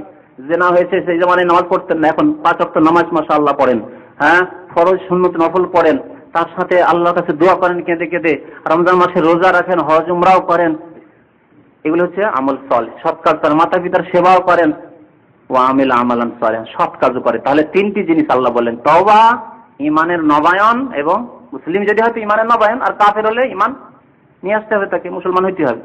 ওয়া আমিলা আমালান সালিহান, সৎ কাজ। তাহলে আল্লাহ কি করবেন, ফাউলাইকা ইউবাদদিলুল্লাহু সাইয়্যাতিহিম হাসানাত, আল্লাহ এদের গুনাহগুলিকে নেকিতে পরিবর্তন করে দেবেন। বল আলহামদুলিল্লাহ, যারা ভুল করেছি এখনো সংশোধনের সময় আছে, সংশোধনের সময় আছে। এইভাবে আল্লাহ রাব্বুল আলামিন সংশোধনের দিকে দাওয়াত দিয়েছেন। এছাড়াও এই বিষয়ে প্রায় অনেক আলোচনায় ছিল, তবে 10টা বেজে যাচ্ছে, সেজন্য এখান থেকে শেষ করছি। আল্লাহ রাব্বুল আলামিন আমাদেরকে যেন সৎ কাজের যেন তৌফিক দান করেন এবং অন্যায় অশ্লীলতা থেকে বেঁচে থাকার তৌফিক দান করেন, আমিন। একটি ঘটনা বর্ণনা করছেন নবী করিম সাল্লাল্লাহু আলাইহি ওয়াসাল্লামের জামানার গুরুত্বপূর্ণ ঘটনা, যাতে উপদেশ রয়েছে। এজন্য সেই হাদিসটিকে আমি ছেড়ে দিতে পারছি না, আপনাদেরকে না শুনি। মুসনাদ আহমদের হাদিস, হাফেজ ইবনে কাসির রাহমাতুল্লাহ আলাইহি তাফসীর ইবনে কাসিরে যে শুআয়ব বনী ইসরাইলের যে জেনা সম্পর্কীয় আয়াতটি 32 নম্বর আয়াত রয়েছে, ওই আয়াতের তাফসীরে প্রথম হাদিসটি উল্লেখ করেছেন। ওই হাদিস আছে যে একজন যুবক নবী করিম সাল্লাল্লাহু আলাইহি ওয়াসাল্লামের জামানায়, যুবক নতুন মুসলমান হয়েছে, যুবক ভাবছে মুসলমান তো হয়ে গেলাম, কিন্তু জেনার মানে কুচরিত্র ছিল, জেনা করা অভ্যাস ছিল হয়তো, আর সে যুবক মানুষ, বিবাহ শাদী হয়নি, থাকতে পারবো না, তো যাক আল্লাহ রাসূলকে যদি পারমিশনটা নিয়ে নি তাহলে তো আর গুনাহ হবে না। হ্যাঁ, আর বিনা পারমিশনে যদি হারাম কাজ করি তাহলে তো গুনাহ হবে আর জাহান্নামেও যেতে হবে। সেই জন্য এসে আল্লাহ রাসূলকে দরখাস্ত করছে যে ইয়া রাসূলুল্লাহ ইযিনলি বিজনা। আবু উমামা হাদিসটি বর্ণনা করেছেন, সেই যুবক এসে বলছে যে ইয়া রাসূলুল্লাহ আমাকে জেনার অনুমতি দিয়ে দেন, জেনার অনুমতি দিয়ে দেন। সাহাবায়ে কেরামরা বসেছিলেন মজলিসে, শুনে সব দাঁড়িয়ে গেছে, বেয়াদব কমবক। হ্যাঁ, আল্লাহ রাসূলকে বলে যে জেনার অনুমতি দেন, তোমার সাহসই বা কত, আর কতই বড় তুমি বেয়াদব। তখন রাসূলুল্লাহ বলছেন মা মা মা ছেড়ে দাও, ছেড়ে দাও, ছেড়ে দাও, তাকে শাসানি দিও না, তাকে নিয়ে এসো, তাকে কাছে নিয়ে এসো। আল্লাহ রাসূল সাল্লাল্লাহু আলাইহি ওয়াসাল্লামের সামনে একেবারে কাছে নিয়ে আসা হলো। তারপরে রাসূলুল্লাহ সাল্লাল্লাহু আলাইহি ওয়াসাল্লাম সেই যুবককে জিজ্ঞেস করতে লাগলেন যে আচ্ছা বলো তো, আতহাব্বু হলে উম্মিক, এই জিনা তোমার মায়ের সাথে যদি কেউ করে পছন্দ করো, বরদাস্ত করবে? যে তোমার মায়ের সাথে কেউ জিনা করছে আর জানবে আর বরদাস্ত করবে? তো বলছে লা ওয়াল্লাহি, আল্লাহর কসম করে বলছি, জালানিল্লাহ ফিদাক, আল্লাহর উপর আমাকে, আল্লাহ আপনার উপর আমাকে কুরবান করুক, আপনার জন্য আমি উৎসর্গ হয়ে যাই, কিন্তু এই কাজটি আমি কেন? ওয়ালান নাসু ইউহিব্বুনাহুম ওয়া ইউহিব্বুনাহু লিউম্মাহাতিহিম, কোন মানুষ নিজের মায়ের সাথে এই কুকাজকে বরদাস্ত করবে না। জানলে যে আমার মায়ের সাথে কে কুকাজকে বরদাস্ত করবে, অস্ত্র ধরবে আর দ্বিখণ্ড করে দেবে, করবে না। মানুষের প্রকৃতি, হয়তো সে কুচরিত্রের, কিন্তু মায়ের সাথে জানা করবে, বরদাস্ত করবে না। রাসূলুল্লাহ বলেন আতহাব্বু হলে বিনতিকা, তোমার মেয়ের সাথে কেউ যদি জিনা করে, ব্যভিচার করে, পছন্দ করবে, বরদাস্ত করবে, ভালো লাগবে? লা ওয়াল্লাহি, আল্লাহর কসম করে বলছি কেউই বরদাস্ত করতে পারবে না, আমি কেন, কেউ বরদাস্ত করতে পারবে না। আল্লাহ রাসূল বলেন আতহাব্বু হলে উখতি, তোমার বোনের সাথে যদি কেউ জিনা করে এবং ব্যভিচার করে, বরদাস্ত করতে পারবে? লা ওয়াল্লাহি, আল্লাহর কসম করেছে, ওয়ালান নাসু ইউহিব্বুনা, কোন মানুষ বরদাস্ত করতে পারবে না। আল্লাহ রাসূল আতহাব্বু হলে আম্মা থেকে, তোমার ফুফুর সাথে যদি কেউ ব্যভিচার করে, একটু দূরে চলে গেল ফুফু, হ্যাঁ, বরদাস্ত করবে? লা ওয়াল্লাহি ওয়ালান নাসু ইউহিব্বুনা, কোন মানুষ বরদাস্ত করতে পারবে তার ফুফুর সাথে কেউ কুকাজ করবে। আল্লাহ আতহাব্বু হলে খালাতে, তোমার খালার সাথে কেউ যদি ব্যভিচার করে তুমি জানতে পারো, বরদাস্ত করতে পারবে? লা ওয়াল্লাহি, আল্লাহর কসম করে বলছি, আল্লাহ শপথ করে বলছি, ওয়ালান নাসু ইউহিব্বুনাহু লিখালাতিহিম, কারো খালার সাথে কেউ ব্যভিচার করবে আর কেউ বরদাস্ত করবে, কেউ করতে পারবে না। রাসূলুল্লাহ সাল্লাল্লাহু আলাইহি ওয়াসাল্লাম বলছেন, তুমি যে জিনার অনুমতি চাইলে, যার সাথে জিনা করবে হয় সে কারো মা অথবা কারো মেয়ে অথবা কারো বোন অথবা কারো ফুফু অথবা কারো খালা, তুমি নিজের জন্য বরদাস্ত করতে পারো না, আর কোনো মানুষ বরদাস্ত করবে না, কি করে সেই কুকাজ তুমি করতে পারো? নবী করিম সাল্লাল্লাহু আলাইহি ওয়াসাল্লাম তার শরীরে হাতটি রাখলেন, পবিত্র হাত, আর এই মোবারক হাত রাখার পরে 3টি দোয়া দিলেন ওই যুবককে, 3টি দোয়া দিলেন। আল্লাহ মাগফির যামবাহ, হে আল্লাহ এই যুবকের গুনাহ তুমি মাফ করে দাও, অতীতে যা গুনাহ হয়েছে আল্লাহ তুমি মাফ করে দাও, ক্ষমা করে দাও। ওয়াতাহির কালবা, আল্লাহ এর অন্তরকে পাক করে দাও, অন্তরে ব্যাধি ঢুকেছিল সেই জন্য অনুমতি চাইতে এসেছে, না হলে চাইতো না। হ্যাঁ, অন্তরে ব্যাধি রয়েছে, আল্লাহ অন্তরের ব্যাধি দূর করে দাও, অন্তরকে পাক পবিত্র করে দাও। ওয়াহাসসান ফারজা, এবং এর লজ্জা স্থানের হেফাজত করে দাও আল্লাহ, লজ্জা স্থান যেন খারাপ জায়গায় ব্যবহার না হয়, জিনার ক্ষেত্রে ব্যবহার না হয়। হাসসান ফারজা, সাহাবীরা বলছেন যে তারপরে ওই যুবককে কোনোদিন খারাপ জায়গায় দেখা যায়নি, সন্দেহের জায়গায় কোনোদিন দেখা যায়নি। সেই যুবক এত দিনদার পরেজগার সেই ছেলে হয়ে গেছিল। প্রিয় নবী মুহাম্মদ রাসূলুল্লাহ সাল্লাল্লাহু আলাইহি ওয়াসাল্লামের এই পবিত্র দুয়ার, মোবারক দুয়ার বরকতে আল্লাহ রাব্বুল আলামিন যেন আমাদেরকেও তার তৌফিক যেন দান করেন, আমাদের যেন গুনাহ খাতা মাফ করে দেন, আমাদের যুবক ভাইদের গুনাহ খাতা যেন মাফ করে দেন, এবং আমাদের অন্তরকে যেন পাক করে দেন। আল্লাহ রাব্বুল আলামিন আমাদের যেন ইজ্জত হেফাজতের তৌফিক দান করেন। আমিন। সাল্লাল্লাহু আলা নবিয়িনা মুহাম্মদ ওয়া আলা আলিহি ওয়া সাহবিহি আজমাইন।